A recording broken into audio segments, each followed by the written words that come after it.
Hello viewers, నేను తులసి. ఈరోజు మనం బొబ్బట్లను ఇంట్లోనే ఎంతో ఈజీగా మరియు ఎంతో టేస్టీగా మైదా పిండి యూజ్ చేయకుండా కేవలం గోధుమ పిండితోనే ఏ విధంగా ప్రిపేర్ చేయాలో తెలుసుకుందాం. దానికోసం ఇక్కడ ఒక కప్ శనగపప్పు తీసుకున్నానండి. ఒక కప్పు శనగపప్పుని నేను 3 గంటల ముందే నానబెట్టాను. ఈ విధంగా నానబెట్టుకోవడం వల్ల ఏమవుతుంది అంటే మనం కుక్కర్ని యూజ్ చేయకుండా గిన్నెలోనే ఒక 10 నిమిషాల్లో ఉడికిపోతుంది. ముందుగా నాని ఉన్నట్లయితే ఒక కప్పు శనగపప్పుకి 2 కప్పుల బెల్లం తీసుకోవాలి. స్వీట్ ఎక్కువగా ఇష్టపడే వాళ్ళు 2.5 కప్పులని తీసుకోవచ్చు. మరి ఇక్కడ 1.5 కప్పు గోధుమ పిండి తీసుకున్నాను నేను. ఆ 1 కప్పు శనగపప్పుకి 1.5 కప్పు గోధుమ పిండి కరెక్ట్గా సరిపోతుంది. మరియు 1/2 కప్పు నెయ్యి ఇష్టపడని వాళ్ళు ఆయిల్ అయినా యూజ్ చేయవచ్చు, రిఫైన్డ్ ఆయిల్ అయినా. మరియు రుచికి తగినంత సాల్ట్ ఆప్షనల్ అండి. ఇక్కడ నేను గోధుమ పిండి యూజ్ చేశాను కాబట్టి సాల్ట్ యూజ్ చేస్తున్నాను. మైదా పిండి వేసుకున్న వాళ్ళైతే సాల్ట్ అవసరం లేదు. ఇప్పుడు గోధుమ పిండిని ఒక మిక్సింగ్ బౌల్లో వేసుకొని దానిలో చిటికెడు సాల్ట్ వేసుకోవాలి. సాల్ట్ ఇష్టపడని వాళ్ళు, కొంతమంది బెల్లం ఉప్పగా ఉంటుంది, కొంచెం ఉప్పగా ఉన్న వాళ్ళైతే సాల్ట్ యూజ్ చేయని అవసరం లేదు. మరియు ఇక్కడ నేను మొత్తం 4 స్పూన్ల వరకు నెయ్యి పడుతుంది ఈ పిండి కలుపుకునేటప్పటికి. ముందుగా ఒక 2 స్పూన్లను నెయ్యి వేసుకొని పొడి పిండిని కలుపుకోవాలి. ఇక్కడ నేను చూపిస్తున్న విధంగా ఈ మెజర్మెంట్స్ ఫాలో అయినట్లయితే మీకు ఎంతో ఈజీగా ఫస్ట్ టైం ప్రిపేర్ చేసే వాళ్ళకు కూడా చక్కగా ప్రిపేర్ చేసుకోవచ్చు బొబ్బట్లు అన్నది. దీనికి ప్రత్యేకంగా ఎటువంటి ఎక్స్పీరియన్స్ అవసరం లేదండి. మనం పిండి కలుపుకోవడం వస్తే సరిపోతుంది. మనం ఇక్కడ నేను చూపిస్తున్న విధంగా పిండి కలుపుకున్నట్లయితే మీకు ఎంత పలుచగా కావాలంటే అంత పలుచగా బొబ్బట్లను ఒత్తుకోవచ్చు. 2 స్పూన్ల నెయ్యి యాడ్ చేసిన మరొక 2 స్పూన్ల నెయ్యి యాడ్ చేసి దీన్ని మంచిగా పొడి పిండికి మొత్తానికి పట్టేలాగా కలుపుకోవాలి. మనం నెయ్యి కలుపుకునేటప్పుడు కొంచెం అది వేడి చేసుకోండి, ఎందుకంటే గట్టిగా ఉన్నట్లయితే గడ్డలుగా పిండిలో కలవదు. అలా పలుచగా ఉండాలి. నెయ్యి హీట్ చేసినట్లయితే అది పలుచగా ఉంటుంది. ఇక్కడ ఆ విధంగా ఉండకట్టిన తర్వాత దానిలో కొద్దిగా వాటర్ యాడ్ చేస్తూ పిండిని కలుపుకోవాలి, ఎందుకంటే మరీ ఎక్కువ వాటర్ పట్టదు, మనం నెయ్యి యూజ్ చేసాం కాబట్టి. ఒకసారి వాటర్ వేయకుండా అలా కొద్దిగా వాటర్ని కలుపుకుంటూ చపాతీ పిండి కంటే మెత్తగా మనం కలుపుకోవాలి. చపాతీ పిండి అంత గట్టిగా కలుపుకున్నట్లయితే మనం బొబ్బట్లను ప్రెస్ చేసేటప్పుడు అంత మంచిగా రావు, చాలా గట్టిగా ప్రెస్ చేయాల్సి వస్తుంది.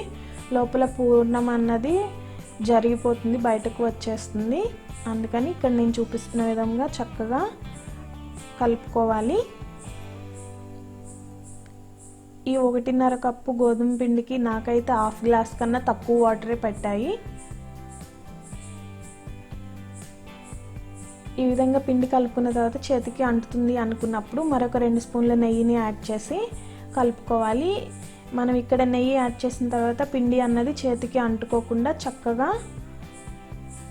ముద్దగా అవుతుంది. ఈ విధంగా మెత్తగా, అంటే ఇట్లా నొక్కినట్లయితే ఇంకా చాలా సాఫ్ట్గా ఉన్నట్లుగా కలుపుకోవాలి. ఇక్కడ పిండి అన్నది ఎంత బాగా కలిపినట్లయితే అంత మంచిగా వస్తాయి. మీ ఓపికను బట్టి మీరు కలపగలిగినంతసేపు కలుపుకోండి. కాకపోతే కొంచెం ఎక్కువసేపు కలిపితేనే బాగుంటుంది. నేను ఇక్కడ 10 మినిట్స్ పైన ఈ పిండిని కలిపాను. ఇలాగ ఫైనల్గా ఒక 1/2 స్పూన్ నెయ్యి వేసుకొని పిండి మొత్తానికి పైన పట్టించి మూత పెట్టి మనం ఆ శనగపప్పు ఉడకపెట్టే అంతసేపు దాన్ని రెస్ట్ చేసుకోవాలి. ఈ విధంగా మూత పెట్టేసి పక్కకు పెట్టుకున్న తర్వాత స్టవ్ వెలిగించుకొని దాని మీద ఒక ప్యాన్ పెట్టుకున్నాను. ప్యాన్ పెట్టుకున్న తర్వాత శనగపప్పులో వాటర్ మొత్తం తీసేసి శనగపప్పును ఆ ప్యాన్లో యాడ్ చేసుకోవాలి. మనం ఆల్రెడీ నానబెట్టాం కాబట్టి శనగపప్పు, మనం ఏ కప్పుతో అయితే శనగపప్పు తీసుకున్నామో ఆ కప్పుతోటి 1 కప్పు వాటర్ అన్నది యాడ్ చేసుకోవాలి. శనగపప్పు అన్నది మరీ ఎక్కువసేపు నాననవసరం లేదండి. ఒక 4 to 3 అవర్స్ నానితే సరిపోతుంది. 4 అవర్స్ లేదా 3 అవర్స్ నానితే సరిపోతుంది. మరీ ఎక్కువసేపు నానినట్లయితే కొంచెం స్మెల్ వస్తుంది. నేనైతే 3 అవర్స్ నానబెట్టాను. దీనికి కరెక్ట్గా 1 కప్పు వాటర్ అన్నది సరిపోయింది. ఈ విధంగా సిమ్లో లో ఫ్లేమ్లో ఉంచి స్టవ్ని ఉడికించుకోవాలి. ఈ విధంగా ఒక పొంగు వచ్చిన తర్వాత పైకి నురగలా వస్తుంది. ఆ నురుగు మొత్తాన్ని తీసివేయండి. అది తీసేస్తే మనకి పప్పు అన్నది చక్కగా తేటగా కనిపిస్తుంది. ఇలా మధ్యలో కలుపుతూ ఒక పొంగు వచ్చిన తర్వాత ఆ తెల్లని తేట తీసేస్తే పొంగు అన్నది ఆగిపోతుంది. ఆ తేట తీసేసిన తర్వాత దీనిపైన మూత ఉంచుకోవాలి. మూత పెట్టుకొని ఉడికించుకోవాలి. ఆ మూతను కూడా కొంచెం అలాగా కొంచెం ఎడ్జ్లో గ్యాప్ ఉంచినట్లయితే పొంగకుండా చక్కగా అలా ముద్దగా ఉడికిపోతుంది. నాకు ఇది ఒక 8 to 10 మినిట్స్లో ఇలా ముద్దగా అయిపోయింది. ఈ విధంగా చెక్ చేసుకున్నట్లయితే పలుకేమీ లేకుండా పిండి పిండిగా అయిపోతుంది శనగపప్పు బద్ద అన్నది. అలా కాకుండా మీకు ఏమన్నా పలుకు ఉంది అనుకుంటే ఒక పావు కప్పు వాటర్ యాడ్ చేసుకొని మరలా అలా ముద్దగా అయ్యేలాగా పిండి పిండిగా అయిపోయేలాగా ఉడికించుకోవాలి. ఇక్కడ పర్ఫెక్ట్గా ఉడికిపోయింది. ఈ 1 కప్పు శనగపప్పు మిశ్రమానికి నేను 2 కప్పుల బెల్లం యాడ్ చేసుకుంటున్నాను. స్వీట్ ఎక్కువగా ఇష్టపడే వాళ్ళు, స్వీట్గా కావాలి అనుకునే వాళ్ళు మీరు దానిలోకి 2.5 కప్పుల బెల్లం యాడ్ చేసుకోండి. మరొక విషయం అండి, ఈ బొబ్బట్లను నెయ్యితో కాకుండా నెయ్యి ఇష్టపడిన వాళ్ళు నూనెతో ప్రిపేర్ చేసుకున్నట్లయితే కంపల్సరీ మనం ఈ శనగపప్పు మిశ్రమం శుభ్రంగా మంచిగా ఉడికిపోయిన తర్వాత దానిలో 2 లేదా 3 యాలుక్కాయలు చితకొట్టుకొని ఆ యాలుక్కాయల పౌడర్ని యాడ్ చేసుకోండి. ఎందుకంటే నెయ్యి ఫ్లేవర్ అన్నది నెయ్యి వేసాం కాబట్టి దానిలో యాలుక్కాయ వేస్తే అంత మంచిగా అనిపించదు. మనకి నెయ్యి ఫ్లేవర్ తెలుస్తూ ఉంటే బాగుంటుంది. అలా కాకుండా నూనెతో ప్రిపేర్ చేసుకున్న వాళ్ళైతే ఇలాచీ యాడ్ చేసుకున్నట్లయితే ఆ యాలుక్కాయ స్మెల్ అన్నది మంచిగా తెలుస్తుంది. ఆ ఆయిల్ స్మెల్ అన్నది రాకుండా యాలుక్కాయ స్మెల్ అన్నది బాగా వస్తుంది. నేనైతే ఇక్కడ నెయ్యి యాడ్ చేశాను కాబట్టి యాలుక్కాయని యూజ్ చేయడం లేదు. ఈ విధంగా బెల్లం వేసిన తర్వాత వాటర్ ఏమీ యాడ్ చేయకూడదండి. దాని అంతటా అదే ఈ విధంగా పలుచగా అయిపోతుంది. నెయ్యి యాడ్ చేసిన తర్వాత కంటిన్యూస్గా కొంచెం 2 స్పూన్ల నెయ్యి యాడ్ చేసుకోవాలి. నెయ్యి యాడ్ చేసిన తర్వాత కంటిన్యూస్గా ఇలాగా కలుపుతూ ఉండాలి. బెల్లం యాడ్ చేసిన తర్వాత ఎటువంటి వాటర్ అన్నది యాడ్ చేయొద్దు. బెల్లమే పాకంలా అలా పలుచగా అయిపోతుంది ఆ వేడికి. అలా 2 స్పూన్ల నెయ్యి వేసుకున్న తర్వాత అది కంప్లీట్గా ప్యాన్ నుంచి డివైడ్ అయిపోతుంది. మంచిగా పాకం వచ్చిన తర్వాత ఆ బెల్లం అన్నది బాగా కుక్ అయిన తర్వాత అలా డివైడ్ అయ్యే వరకు తేమ మొత్తం వెళ్ళిపోయే వరకు ఈ విధంగా ఇక్కడ నేను చూపిస్తున్న విధంగా అయ్యే వరకు చక్కగా కలుపుతూ ఉడికించుకోవాలి. ఇక్కడ చూసుకున్నట్లయితే ప్యాన్ నుంచి కంప్లీట్గా డివైడ్ అయిపోతుంది అంటుకోకుండా. ప్యాన్కి మరియు స్పాచులాకి అంటే గరిటెకి కూడా అది అంటుకోదు. అలా డివైడ్ అయిపోయేటప్పుడు స్టవ్ ఆఫ్ చేసుకోవాలి.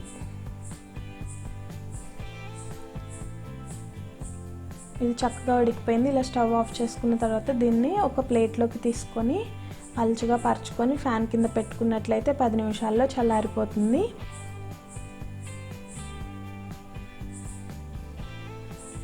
దీన్ని తర్వాత అలా బాగా చల్లారిపోయిన తర్వాత ఉండలుగా ఇలా ఒత్తుకోవాలి. ఇది మొత్తం నేను ఇలా ప్రిపేర్ అయ్యేటప్పటికి నేను కొంచెం మధ్యలో గ్యాప్ తీసుకున్నాను. ఇలాగా అది అయ్యేలోపు మనకి ముందుగా కలిపి పెట్టుకున్నటువంటి గోధుమ పిండి మొత్తం ఇలా మెత్తగా మంచిగా రెస్ట్ చేయడం వల్ల ఇంకా కొంచెం సాఫ్ట్గా అయ్యింది. ఇప్పుడు దానిలో 2 చేతుల్లో అరచేతులకి నెయ్యిని కొంచెం అప్లై చేసుకొని మనం పూర్ణం ఏ సైజులో అయితే చేసుకున్నామో అదే సైజులో ఈ గోధుమ పిండిని కూడా ముద్దగా చేసుకోవాలి. పూర్ణం మరియు గోధుమ పిండి 2 ఈక్వల్గా ఉండాలండి మనం చేసుకునేటటువంటి బొబ్బట్లకి. అప్పుడే అవి కరెక్ట్గా వస్తాయి. అలా ఈక్వల్గా తీసుకున్నట్లయితే. అలా కాకుండా గోధుమ పిండి ఎక్కువ తీసుకున్నట్లయితే అవి చప్పగా ఉంటాయి, అంత టేస్ట్ కూడా బాగోవు, పర్ఫెక్ట్గా రావు. ఇలా పిండి మిశ్రమం మొత్తం నేను చిన్న చిన్న బాల్స్గా చేసుకున్నాను. ఇలా చేసుకున్నటువంటి బాల్స్ని ఇప్పుడు బొబ్బట్లుగా ఒత్తుకోవడం కోసం ఒక ఆయిల్ ప్యాకెట్ని ఇలాగ నేను కార్నర్స్ని కట్ చేసుకొని 3 సైడ్ కార్నర్స్ని కట్ చేసుకొని వెడల్పుగా చేసుకున్నాను. ఇప్పుడు దానిలోకి గోధుమ పిండిని తీసుకొని ఎడ్జెస్ని కొంచెం పలుచగా మలిచి ఈ విధంగా మధ్యలో పూర్ణం పెట్టి ఇలా మొత్తం కవర్ చేసుకోవాలి. ఈ విధంగా ఎడ్జెస్ అన్నిటిని కవర్ చేసుకున్న తర్వాత దాన్ని ఆయిల్ రాసిన లేదా నెయ్యి అప్లై చేసినటువంటి ఆ పాలిథిన్ పేపర్ మీద అంటే ఆయిల్ ప్యాకెట్ లేదా మీ పాల ప్యాకెట్ మీద అలా పెట్టుకొని దాన్ని ప్రెస్ చేసినట్లయితే పైన కూడా ఇలా మడత పెట్టేసి నేను చూపిస్తున్న విధంగా ప్రెస్ చేసినట్లయితే మీకు ఎంత పలుచగా కావాలంటే అంత పలుచగా బొబ్బట్లను ఒత్తుకోవచ్చు.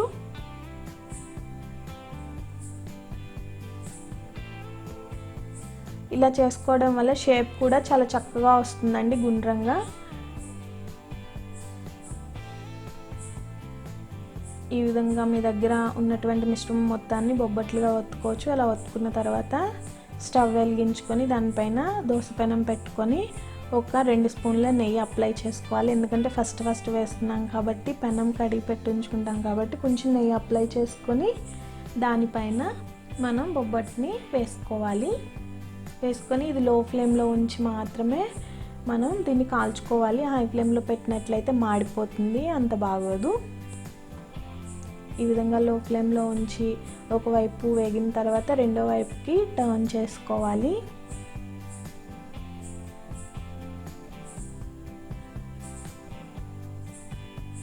ఇక్కడ గమనించినట్లయితే చక్కగా ఒకవైపు వేగిపోయి పొంగుతుంది. అలా పొంగేటప్పుడు రెండో పక్కకు కూడా టర్న్ చేసుకొని దానిపైన ఒక 2 చుక్కల నెయ్యి అప్లై చేస్తే సరిపోతుంది. ఎందుకంటే మనం ఆల్రెడీ పిండిని కలిపేటప్పుడు నెయ్యి అప్లై చేసాం కాబట్టి జస్ట్ అటువైపు ఒక 2 చుక్కలు, ఇటువైపు ఒక 2 చుక్కలు, రెండు వైపులా 2 చుక్కల నెయ్యిని అప్లై చేసి చక్కగా ఇలా స్పూన్తో పరుచుకొని దాని 2 వైపులా గోల్డ్ కలర్ వచ్చే వరకు చక్కగా కాల్చుకోవాలి.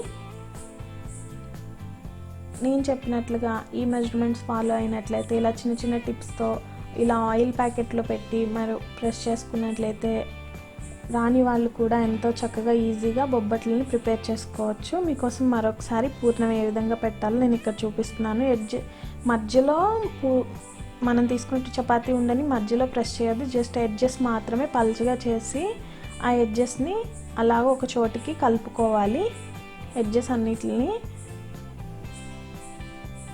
అలా కలుపుకున్న తర్వాత నెయ్యి అప్లై చేసినటువంటి ఆయిల్ ప్యాకెట్లో పెట్టి దానిపైన ప్రెస్ చేసినట్లయితే మనం ఎంత పలుచగా కావాలంటే అంత పలుచగా బొబ్బట్లను ప్రిపేర్ చేసుకోవచ్చు.